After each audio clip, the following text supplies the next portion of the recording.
Hi කොහොමද යාළුවනේ time on ලෝචි YouTube channel එකට මගේ ආදරණීය යාළුවෝ ගොඩාක් ආදරයෙන් පිළිගන්නවා.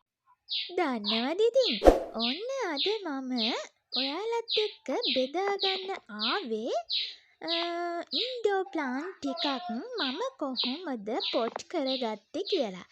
ඉතින් බලන්නකෝ මගේ ඉන්ඩෝ ප්ලාන්ට් කුමාරිකාව ටික මං ඉතින් දියත උයනට ගියපු වෙලාවේ මෙන්න මේ ප්ලාන්ට්ස් ටික තමයි මිලදී ගත්තේ. මල් පැල නෙමෙයි ඉන්ඩෝ ප්ලාන්ට්. ඉතින් ඒ වගේ පත්‍ර හරිම ලස්සනයි. ඉතින් ඒ ගියපු වෙලාවේ මම මිලදී ගත්ත මෙන්න මේ ඉන්ඩෝ ප්ලාන්ට් කුමාරිකාව ටික ඔන්න ඉතින් මම දැන් මේ හදන්නේ ඔයාලත් එක්ක ඒ පැල ටික පැල කරගන්න. ඉතින් ඒකට මම එතනින්ම අරගෙන ආවා කොම්පෝස්ට් පොහොර. ඉතින් කිලෝ 25 පැකට් එකක් තමයි මම මේ විදිහට අරගෙන ආවේ. ඉතින් මගේ මේ පුංචි කුමාරිකාව ටික පැල කරගන්න මම කොම්පෝස්ට් මෙන්න මේ තාච්චියෙන් 2ක් තමයි එකතු කරගත්තේ. කොම්පෝස්ට් මේ විදිහට මැනලා තාච්චියෙන් 2කට මම වැලි තාච්චි 2ක් තමයි මික්ස් කරගත්තේ. කොම්පෝස්ට් තාච්චි 2යි වැලි තාච්චි 2යි එකතු කරගෙන ඊට පස්සේ ඉතින් අපි ඔයගොල්ලෝ දන්නවනේ මේ ඉන්ඩෝ ප්ලාන්ට් හිටවනකොට පස් යොදාගන්නේ නැති තරම්.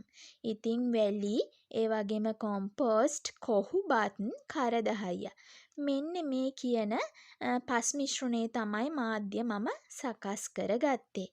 ඉතින් වැලි 2යි කොම්පෝස්ට් 2ටයි මම කොහුබත් ඒ තාච්චියෙම මෙන්න මේ විදිහට එකක් තමයි එකතු කරගන්නේ. ඉතින් කොහුබත් තාච්චියත් මේ විදිහට මම එකතු කරගෙන ඊට පස්සේ කරදහය ටිකත් තාච්චි භාගයක් වෙන්න එකතු කරගත්තා. මොකද බැක්ටීරියා එතකොට දිලීර ආසාදන ඇති වෙන එක වළක්ව ගන්න තමයි මේ විදිහට කරදහය එකතු කරගන්නේ.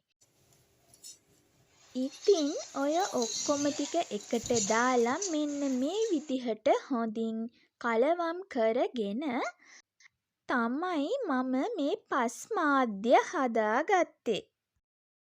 ඉතින් මේ විදිහට ඔක්කොම මික්ස් කරලා බලන්නකෝ. ඉතින් මේ අතරේ මට වුණු දෙයක් දන්නවද මම පෝච්චි ගෙනල්ලා පෝච්චි වල යට සිදුරු තිබුණ නැහැ. ඒ ටිකත් සිදුරු කරගෙන මම මේ උළු කැට කෑලි ටිකක් තමයි ඒ සිදුරු වලට තියාගත්තේ. ඉතින් වීඩියෝ කරනකොට ඒ ටික කොහොම හරි වීඩියෝ වෙලා නැහැ. ඉතින් එදා දවසේ ඔය විදිහට මම මේ උළු කැට දාපු එකට තමයි පස් ටික දාලා මේ විදිහට හදාගත්තේ. ඉතින් මෙන්න මේ කුමාරිකාව බලන්නකෝ ලස්සනයිද? හරිම ලස්සනයි. මෙයාට කියන්නේ රින් ඔෆ් ෆයර් කියලා. ඉතින් ඔන්න ඒ ලස්සන කුමාරිකාව හිටව ගන්න මම මේ පස් පෝච්චියේ තිබුණු පස් ටිකක් ඈඩ් කරලා එතන සිදුරක් වගේ වෙන්න හදලා මේ පැලේ තියෙන තරමට ඊට පස්සේ ඔස්මොකොට් තියෙන්නේ. අන්න ඒ ඔස්මොකොට් එකේ පැල හැදෙන එක. ඒ කියන්නේ පත්‍ර හැදෙන එක පැලේ ශාක වර්ධනය වෙන ඔස්මොකොට් එක. ඒකෙන් ඇට 10ක් විතර වෙන්නේ සිදුර ඇතුළට දාලා ඒක උඩින් තමයි මෙන්න මේ විදිහට මම පොට් එකෙන් ගලවගත්ත මෙන්න මේ මගේ ලස්සන රින් ඔෆ් ෆයර් චූටි කුමාරිකාව මේ විදිහට පොට් එක ඇතුලෙන් තියාගත්තේ. ඉතින් එදා දවසේ මම මේ කුමාරිකාව 3 දෙනෙක් තමයි අරගත්තේ. ඉතින් ඒ පැල තුනම මෙන්න මේ විදිහට ඒ පස් මාධ්‍යයට ඔස්මොකොට් එකේ ශාක වර්ධනය වෙන ඒක තමයි මම දැම්මේ. ඉතින් ඒක දාලා මේ විදිහට පැල කරගත්තා. ඉතින් යාළුවනේ බලන්නකෝ මෙන්න මේ බර්කින් ප්ලාන්ට් කියන එක. ඉතින් මේ තාම චූටි පැලයක්. ඉතින් මෙයා ලොකු වුණාම හරිම ලස්සනයි. මේ කොළ පාට තියෙන පත්‍රේ සුදු පාටට ඉරි ඉරි තමයි ගිහිල්ලා තියෙන්නේ. ඉතින් මේ චූටි පැලයක් තමයි මම අරගත්තේ. මේක මිලෙන් අධිකයි. ඉතින් මම එදා දවසේ අර ප්‍රස්මාද්‍යයටම තමයි ඉතින් ඉන්ඩෝ ප්ලාන්ට් කිව්වම මේ ඉන්ඩෝ ප්ලාන්ට්ස් වලට බොහෝ දුරට එකම පස් මිශ්‍රණය තමයි යන්නේ. ඉතින් ඔස්මොකොට් එකෙන් ඒ විදිහටම 10ක් වගේ වෙන්න චුට්ටක් පස් ටික පාදලා ඒක දාලා මෙන්න මේ විදිහට මම බර්කින් ප්ලාන්ට් එකත් පැල කරගත්තා. සොබා දහමේ අපූරුවට බලන්නකො මේ පත්‍ර මවාපාලා තියෙන ලස්සන ඒ පාට. ඉතින් මේ තියෙන්නේ ගෝල්ඩන් සේව් පැලයක්. ඉතින් ඒකත් මම අර විදිහටම තමයි පොට් කරගත්තේ.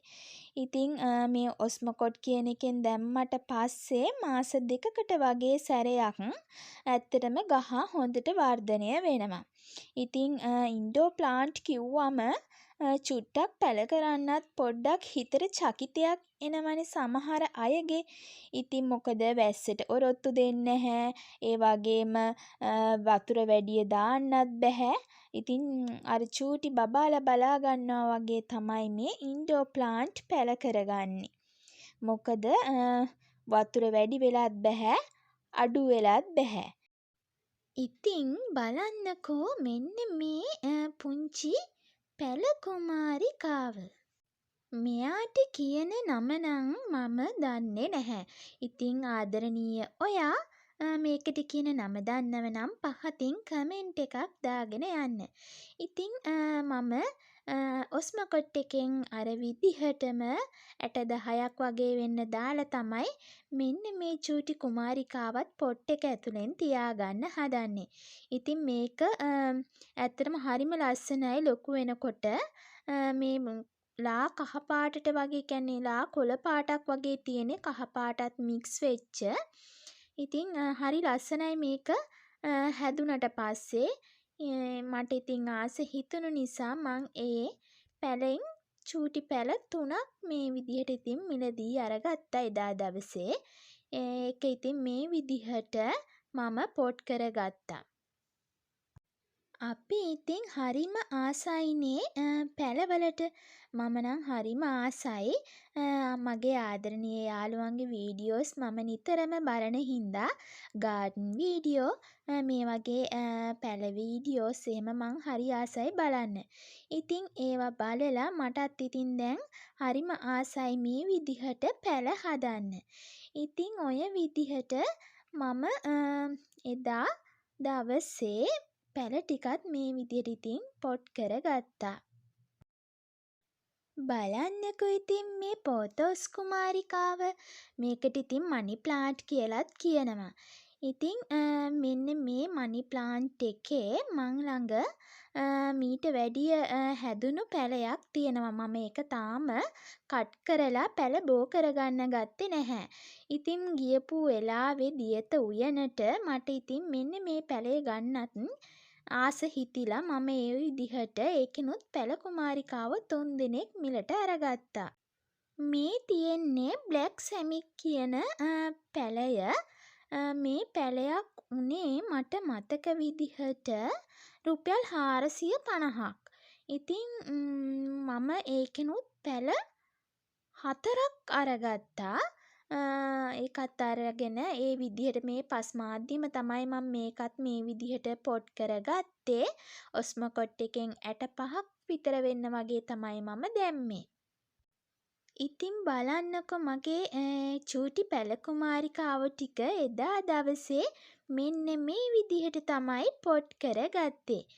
ඉතින් ලස්සනයිද කියන්නකෝ. ලස්සන කමෙන්ට් එකක් දාගෙනම යන්න. තවමත් ඔයා මගේ channel එක subscribe කරලා නැත්නම් Time on Logi YouTube channel එක subscribe කරලා උඩ තියෙන bell icon එක click කරන්නත් අමතක කරන්න එපා.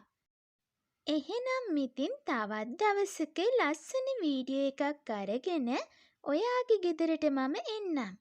හැමෝම සතුටින් පරිස්සමින් ඉන්න ඕනි. ඔබ සැමට සුබ දවසක්.